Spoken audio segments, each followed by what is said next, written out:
अब संस्कृत जो नहीं जानता हो वो क्या धर्म की, वैदिक धर्म की, रामायण की, गीता की, महाभारत की चर्चा करेगा। उसी का एक नमूना रामपाल जी भी है।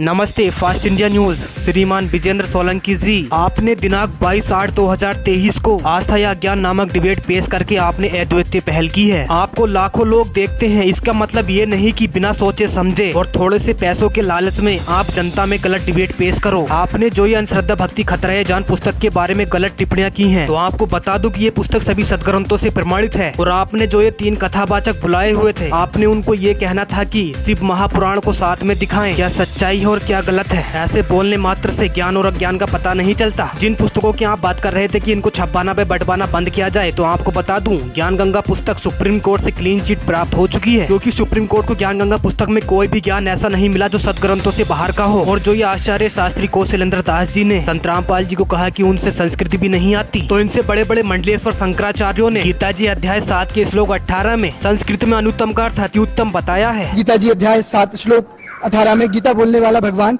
अपनी साधना को अनुत्तम क्यों कह रहा है? अपनी साधना अनुत्तम शब्द का अर्थ आप समझे नहीं। वहाँ अनुत्तम शब्द का अर्थ है जिससे उत्तम नहीं हो वो। इंग्लिश में बैड का अर्थ अगर कोई गुड बोलता है तो उससे बड़ा मूर्ख कोई नहीं हो सकता। अब बात रही शिवलिंग पूजा की, तो किसी भी शास्त्र में ये नहीं बताया कि तुम शिवलिंग पूजा करो। शिव महापुराण से प्रमाण सहित शिवलिंग पूजा क्या है, देखिए हमारे चैनल की वीडियो की छोटी सी क्लिप। शिवलिंग पूजा क्या है और शिवलिंग का क्या रहस्य है। शिव महापुराण भाग 1 विद्वेश्वर संहिता अध्याय 5 पृष्ठ 11 पर नंदिकेश्वर यानी कि शिव जी के वाहन ने बताया है कि शिवलिंग की पूजा कैसे प्रारंभ हुई। इसमें स्पष्ट किया है कि जब ब्रह्मा जी और विष्णु जी का आपस में युद्ध हुआ था, उस समय एक तेजोमय लिंग प्रकट हुआ था और उसी दिन से वह शिव जी का लिंग विख्यात हुआ। आगे और भी स्पष्ट है। विद्वेश्वर संहिता अध्याय 9 श्लोक 40 से 43 पृष्ठ 18 पर लिखा है कि इसमें मैं अज्ञात स्वरूप हूँ, पीछे दर्शन के निमित्त साक्षात ईश्वर तृष्ण ही मैं सगुण रूप हुआ हूँ। मेरे ईश्वर रूप को सकलत्व जानो और यह निष्कल स्तंभ ब्रह्म का बोधक है। लिंग लक्षण होने से यह मेरा लिंग स्वरूप निर्गुण होगा और इस कारण हे पुत्रो तुम नित्य ही इसकी रचना करना। यह सदा मेरी आत्मा रूप है और मेरी निकटता का कारण है। लिंग और लिंगी के भेद से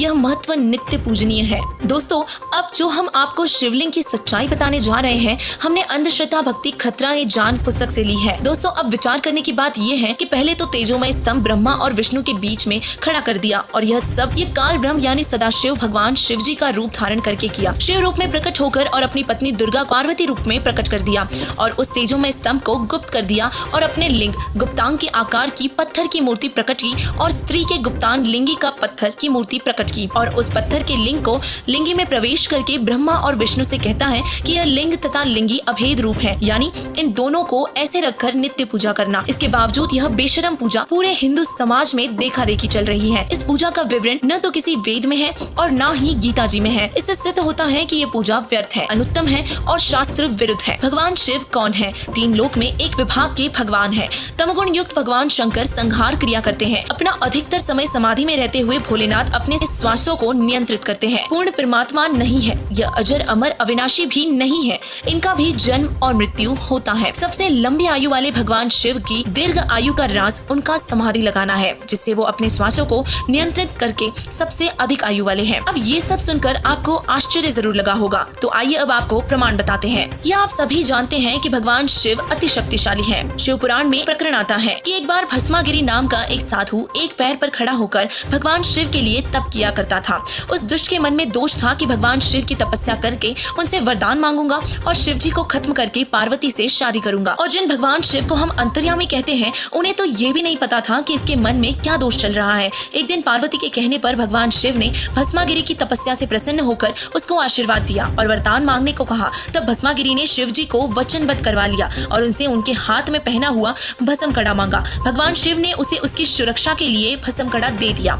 अब भस्मागिरी एकदम से सीधा खड़ा हो गया और जोर से हंसते हुए बोला कि शंकर, तुझे मारूंगा और पार्वती को अपनी पत्नी बनाऊंगा। जब शिव जी ने देखा कि भस्मागिरी भस्म कड़े से मारने वाला है, तो शिवजी तुरंत भाग खड़े हुए। यदि अमर थे तो वही रुक जाते और भस्मागिरी का सामना करते। यदि अंतर्यामी थे तो उस दुष्ट भस्मागिरी, जो बाद में भस्मासुर कहलाया, उसके मन का दोष जान लेते। इससे स्पष्ट होता है कि भगवान शिव मृत्यु से डर कर भस्मागिरी से दूर भाग रहे थे। जिसे मृत्यु से डर लगे वो मृत्युंजय नहीं हो सकता। तो अब चलते हैं मुख्य विषय पर, जो हमारी पूरी रिसर्च का सार है। भगवान शिव से ऊपर और कौन भगवान है? सुप्रीम गॉड कौन है? भगवान शिव की उत्पत्ति माता दुर्गा व सदाशिव यानी कि उत्पत्ति ब्रह्म काल से हुई है, जो भगवान शिव से ऊपर की शक्ति है। उनसे ऊपर ब्रह्म, पर ब्रह्म और परम अक्षर ब्रह्म है। परम अक्षर ब्रह्म ही सुप्रीम गॉड है और उनका नाम कबीर साहिब जी है। जगत गुरु तत्वदर्शी संत रामपाल जी महाराज जी ही वो महापुरुष है जो पूरे विश्व को सही ज्ञान देकर अज्ञान का पर्दा उठा रहे हैं। उन्होंने संसार रूपी वृक्ष को पूरी तरह खोल कर बता दिया है। हम आपसे भी निवेदन करते हैं कि उस महान संत के परिश्रम को व्यर्थ न जाने दे और उनके द्वारा दिखाए सदग्रंथों को देखें और अद्भुत ज्ञान की प्राप्ति करें और उनसे नाम दीक्षा लेकर अपना कल्याण करवाएं। धन्यवाद।